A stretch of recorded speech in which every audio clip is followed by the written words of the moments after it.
Hello, dear viewers. Today we're going to be talking about Russia and its economy.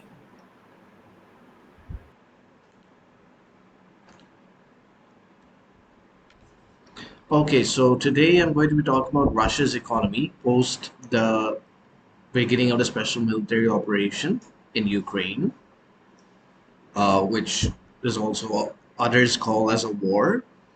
And Russia had sanctions placed on it by the West. It was removed from the SWIFT system. It had the heaviest economic sanctions placed on it. Its foreign assets, uh, foreign currency reserves were in dollars were seized by the U.S. and it basically has looked at other countries for build economic ties, such as China, India, and several African countries and Middle Eastern countries like Saudi Arabia and Iran.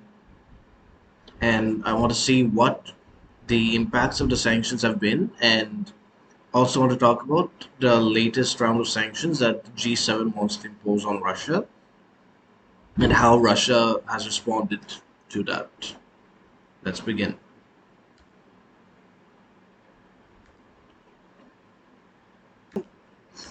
Okay, Russia's economy ministry revised higher on Friday its 2023 gross domestic product forecast to 1.2% growth from a 0.8% contraction, but lowered its forecast for 2024. So, yeah, the Russian economic ministry, no longer expects a contraction in the economy, but expects growth for this year.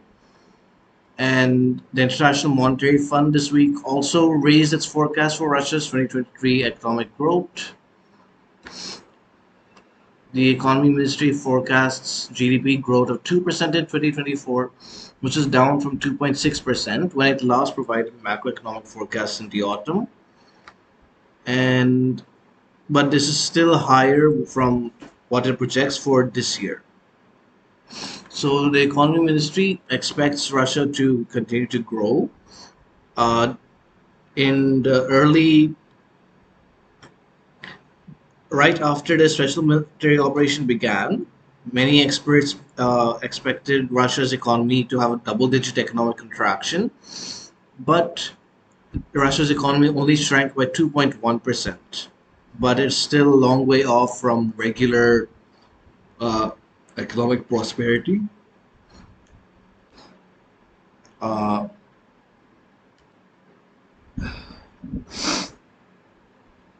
However, there are problems with Russia's economy. Its current account surplus narrowed sharply to US dollars 18.6 billion in the first quarter of 2023 from 69.5 billion in the corresponding period of the previous year, according to preliminary estimates.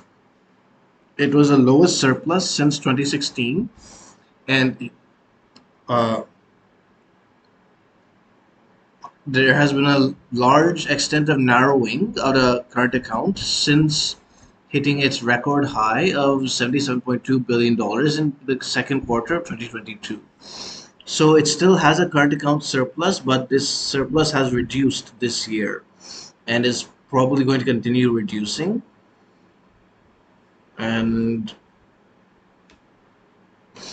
uh, yeah, so like I said, the G7 countries are planning to impose new sanctions, and the Kremlin said that it was monitoring reports of a possible ban on exports to Russia by Western countries, and they said that they believe that both the current sanctions against the Russian Federation and the new additional steps that the US and the EU may be thinking about now will, of course, also hit the global economy. Therefore, this may lead to an increase in the trend towards a worldwide economic crisis.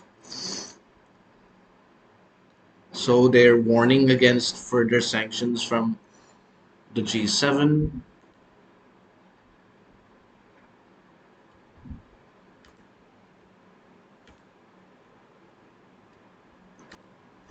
So that's the situation now. Russia's economy has grown despite the sanctions. This year it's growing. Last year it contracted, but it has not collapsed. It survived the sanctions, and this year it'll get back to growth. And so I think that now the question arises, should Russia somehow end its attacks on Ukraine?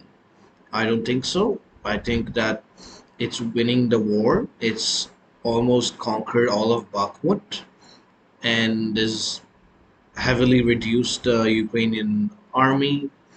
Uh, and according to the YouTube channel History Legends, Ukraine's army might be have reduced in size by 60% from the beginning of the war. So since Russia is winning, there's no need for them to stop fighting, and they're able to survive these sanctions, and they're growing. So I don't see any reason, economic reason at least, for them to stop fighting.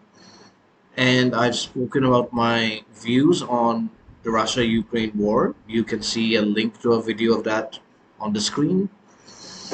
And yeah, so I think Russia should continue doing what it's doing. And I see no reason for Putin to stop. Please share your comments for the video in the comment section. If you want to see other videos about nationalism outside of South Asia, click here. If you want to see my previous video, click here. If you want to see the sources I use for the video, click the links in the description below. Thank you for watching.